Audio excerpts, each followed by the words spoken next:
Hey guys, welcome back to Hands On channel. I just wanted to show you this mistake I made last night. Cost me a trip into town. Basically, when I got in, it was late and dark, and I was being a little lazy, and I didn't want to go back out the truck and grab my flashlight, so I took a chance, and it was a 50-50 chance on which one of these was going to hit positive and which one was going to hit negative. Well, I got them backwards, and there was a big spark. Now, the weird thing about this little Syntec is every time I hook it up, I got this from Harbor Freight, by the way. It's a cheap inverter. Every time I hook this thing up, even when I hook it up correctly to the positive, there's always a little spark. So I didn't think really much about it until I flipped the switch and the green light didn't come on. Then I looked and noticed I had it hooked up backwards. Well, I had to take the thing apart. It wouldn't come on after I hooked it up properly. I had to take the thing apart, and inside I found several of these, 3 of these 30 amp fuses that are blown. So I'm hoping that I'll be able to just change these fuses out right quick and get this thing going again, because I rely on this for my battery powered lighting at nighttime, and without it, last night I had to run the Harbor Freight generator for quite a while. Didn't enjoy that because I have to pay for the gas and I have to hear the noise of the thing. So let's take a look at this and see what I had to do is take these screws out, and they were real deep in here, so make sure you have a small screwdriver that you can get to it, but the fuses go right down in here and these little spade connectors that stick out of the board there. So get these out of the package, and unfortunately the place that I had to go to, I think this is 5 of them. Boy, it'd be nice if it was 6. Nope, it's 5. So that's going to leave me an odd number here, or an even number, but it's going to leave me not enough to change them out next time if they go bad. So I'll have to pick up some more of those. But basically what we're going to do is just slide these back into place. They were a little stiff and a little tight getting them in here, so hopefully you can see what I'm working on here. Drop down in this spade connector. They should slide right in. Okay, there's one. And it doesn't matter which way they go.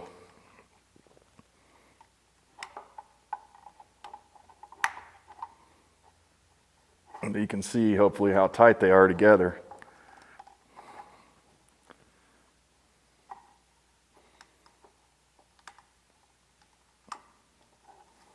This thing, it wasn't real easy to get apart.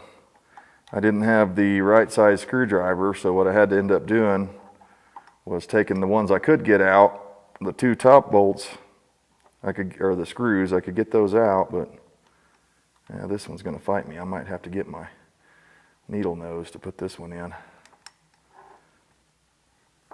There we go. Just getting it started is the hard part. But yeah, this thing basically just slides all together. Now there was a little gum in there that I had to overcome that stuff before it would come apart. Basically, let's see if we can get it all back in the box here.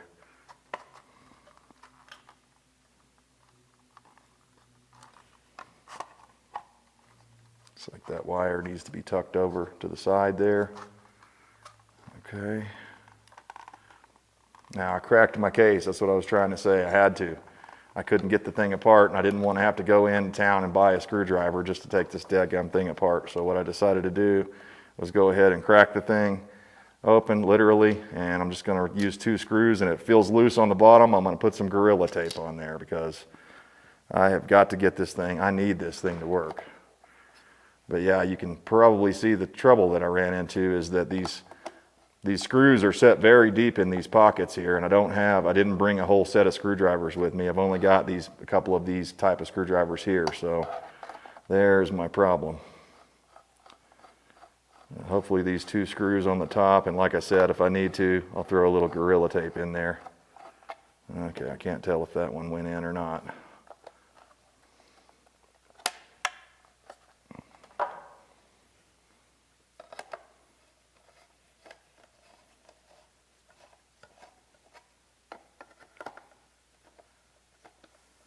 So yeah, went into town. They were having a parade in town, so that was really neat. And a lot of guys were walking around with their AR-15s out on display. That was pretty cool. So they're celebrating their freedom here. I was really glad to see that. And of course, no one was harmed. It was just some guys walking down the street, basically showing off their stuff there.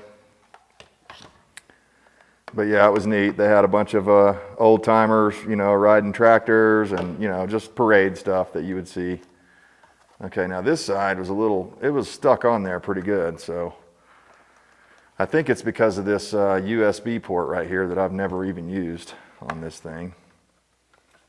So let's see if we can get this back in. I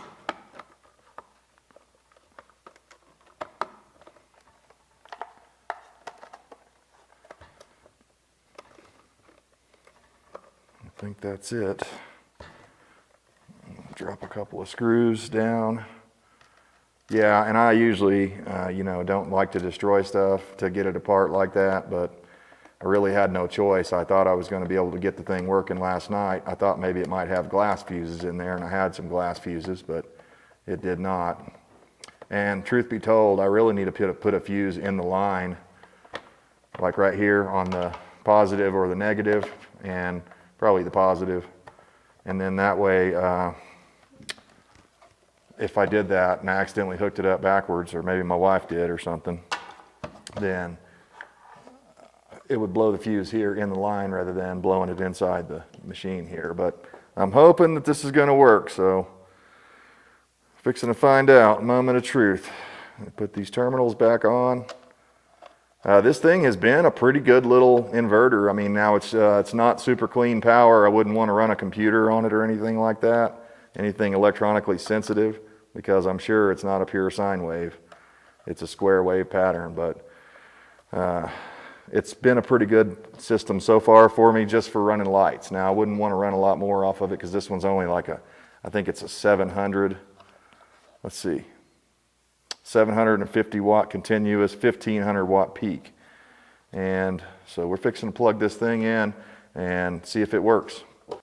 All right, it's time for the moment of truth. Let's plug this thing in and see if I killed it or if I was able to save it just by changing those fuses out. It was a good sign that the fuses were blown. So now hopefully this will pick this up every single time. Now you can see black to black. Every single time I have ever plugged this thing in, there's a little spark. Let's see. Nope, didn't do it that time. Oh, there it went. Okay, the light's on. Now let me plug this lamp in back behind you guys here, and we'll make sure it's working. Come out of there. Okay. Plug the lamp in, and we'll turn it on. I don't know if you guys will be able to perceive the difference in light, but the light did come on. Okay. So that's a way you can fix your Harbor Freight Syntec inverter if you accidentally hook it up backwards, or if something happens and suddenly it just stops producing power.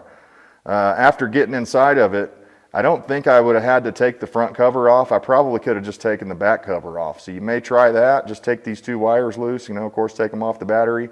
And if you've got the right kind of long screwdriver bit or a small, almost jeweler size screwdriver, then you could get in there to this back one without breaking it. But you can see where I cracked the case there, and I probably will put a little glue or some tape or something on that just to, but it seems to be holding together just fine, and it's not like I'm kicking this thing around like a football or something. So anyways, guys, hopefully that helps you out. If you've got one of these Syntec inverters from Harbor Freight, or probably many other ones operate this same way too. So you might check that out. If you need to get inside of there and change the fuse out, it is doable. Like I said, I would probably just take the back cover off if I had to do it again, because I didn't think I needed to take the front cover off. So for now, we're going to go ahead and sign off, power down, and I got to get out here and get back to doing fire mitigation around the property. So we got wildfires burning all around us. If you haven't seen that other video I put up, it's a pretty scary time right now. So wish me luck and do the rain dance for me. And until next time, we'll see you later.